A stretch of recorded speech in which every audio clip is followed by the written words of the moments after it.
13-14 में हम देख चुके हैं अंकल यो ने डैड को मिस्टर फू के खिलाफ भड़का दिया था। आगे हम देखेंगे। आई सजेस्ट आप पार्ट 15-16 से पहले पार्ट 13-14 भी देख लीजिए, जिसका लिंक आपको ऊपर आई बटन पर मिल जाएगा। अगर आपको मेरी वीडियोस अच्छी लगती है तो लाइक और शेयर करना, और हाँ, कमेंट कर ज़रूर बताना। और ऐसी ही नई नई लेटेस्ट वीडियोस देखने के लिए हमारे चैनल को सब्सक्राइब भी कर देना। पार्ट 15-16 में हम देखते हैं जिंगशे एक बैग लेकर डैड के पास आती है। इनफैक्ट डैड ने उसे मिस्टर फू को छोड़ने के लिए बुलाया था।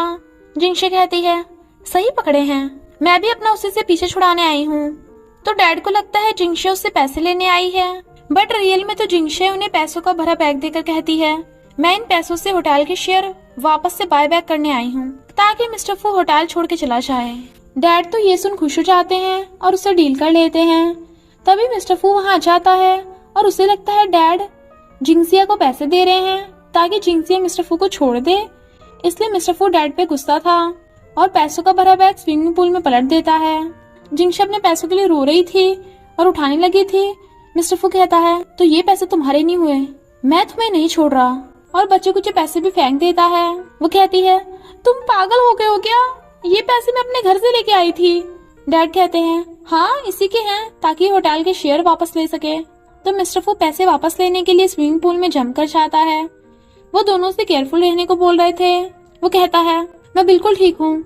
जिंगशे कहती है, अभी मैं तुझे नहीं पैसों के साथ केयरफुल रहने को बोल रही हूँ। पर डैड मिस्टर फू को पूल से बाहर आने को बोल रहे थे, जबकि जिंगशिया बार बार मिस्टर फू को पैसे उठाने को बोल रही थी और डैड उसे मना कर रहे थे।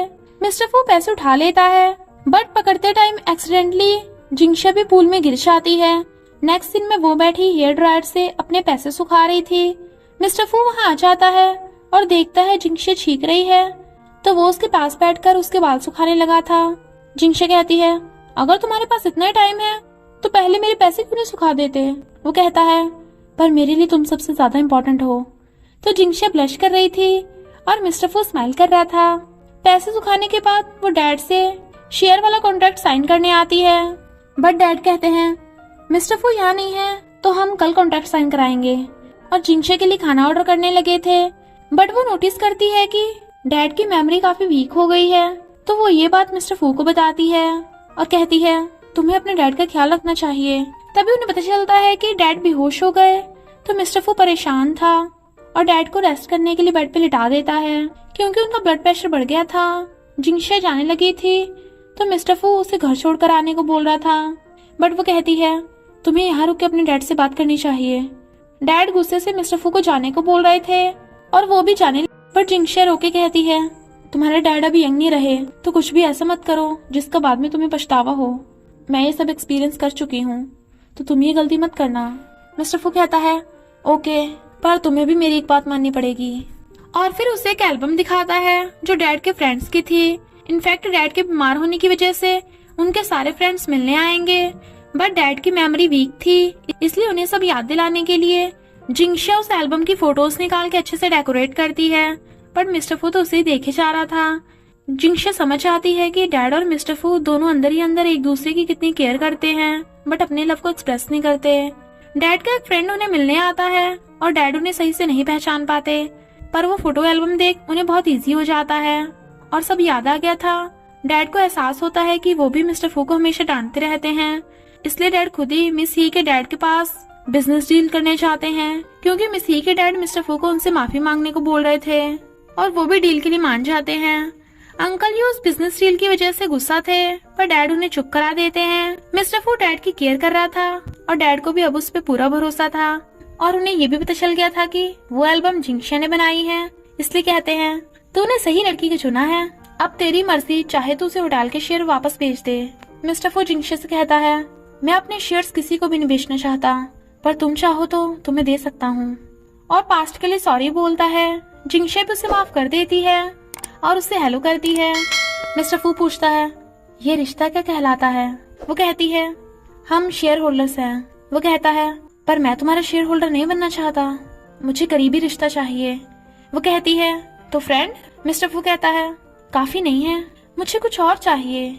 और फिर कल उसे लंच पे इनवाइट करता है तो जिंगशे हाँ कर देती है। मिस्टर फू अपने कजन लिन की ग्रेव पे आया था, पर तभी अंकल यो आकर उसे भगाने लगे थे। इनफैक्ट लिन अंकल यो का बेटा था, पर अंकल उसके डेथ की वजह मिस्टर फू को समझते हैं। रात में मिस्टर फू को लिन और अपने बचपन के सपने आते हैं, जब वो साथ में खेलते थे। और फिर लिन के डेथ के बाद से मिस्टर फू के अंदर लिन की पर्सनैलिटी आ गई थी, तो वो उठ जाता है। लिन को शीशे में मिस्टर फू दिखाई नहीं दे रहा था। नेक्स्ट जिंगशे मिस्टर फू का वेट कर रही थी और उसे कॉल करती है, पर नहीं लगता। उसे बैठे बैठे काफी देर हो गई थी, बट फिर उसे देखकर वो उस पर गुस्सा करने लगी थी। लिन कहता है, मैं मिस्टर फू नहीं, लिन हूँ। मिस्टर फू तो बाहर ही नहीं आ रहा। जिंगशे को कुछ समझ नहीं आता और पूरी बात पता करने के लिए वो डॉक्टर मो को उठवा लेती है। तो डॉक्टर मो से पूरी बात बताते हैं। इनफैक्ट हुआ कुछ यूं था कि 20 साल पहले मिस्टर फू और लिन खेल रहे थे।